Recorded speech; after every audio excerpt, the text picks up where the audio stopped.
3 years since Russia invaded Ukraine, and that happens to be a statement of fact, okay? Hundreds of thousands of lives have been lost. It's the deadliest European conflict since World War II. And Trump, our president, said today that he thought the war could end within weeks.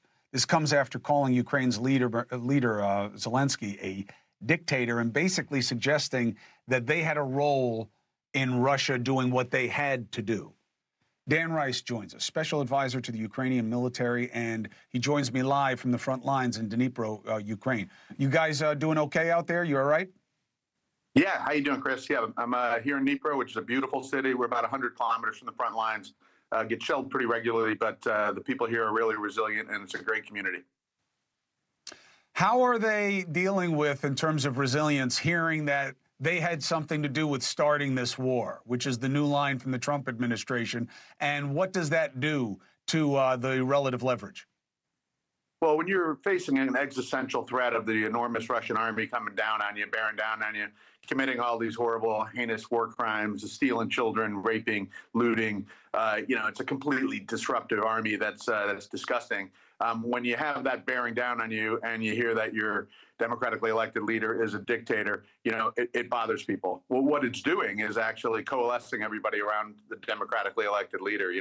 Zelenskyy has, I think, a 52% approval rate here. That's going up dramatically. Like, everybody here is rallying around their leader. They can attack each other in a democracy, but they don't like people from the outside attacking. So that's what's happening. I think it's also coalescing Europe together to support Ukraine, ironically. I think that's the genius of Donald Trump. Do you think that's what Trump wanted to do by beating up on Zelenskyy and kind of blaming Ukraine for helping to start the war, was to get Europe to back Ukraine? I can't get inside his head, but I do think the results speak for themselves. And so I think you're seeing that the Biden administration was basically, will support Ukraine indefinitely. And we weren't giving Ukraine enough to win. And that's a losing strategy because Ukraine's far smaller and can't win a war of attrition. So Donald Trump coming in saying he wants peace and he's adamantly seeking peace, I think gives people hope. Your lips to God's ear if it can end in a week or two, but I don't think it can. But I think getting the dialogue going, getting discussions with the Russians, giving them a potential off-ramp. Russia's getting really hit hard here. They've lost 850,000 casualties.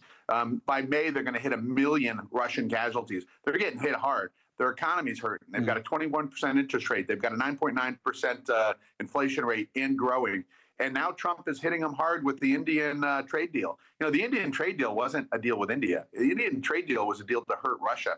Since 3 years ago, today's anniversary, Indian imports have increased from Russia, oil imports, 11-fold. All of the Russian oil is going to India to pay for this war. Trump just did a deal to send U.S. oil to India, and that hurts Russia. So his actions are helping Ukraine. The words, though, really hurt, but they're coalescing Ukrainians around their democratically elected leader, President Zelenskyy. And I wonder if Putin realizes that when Trump signs this mineral rights deal with Ukraine, no matter how people here feel about it, he will now be justified to use military action to defend America's interests in that regard within Ukraine.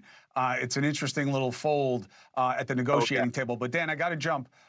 We will, and I know that because you explained it to me like 6 months ago.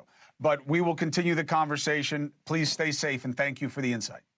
Great to see you, Chris. Thank you. Thanks for your support. Hey, thanks for watching. Go to joinnn.com to find NewsNation on your screen. And don't forget, click the red subscribe button below to get more of NewsNation's fact-driven, unbiased coverage.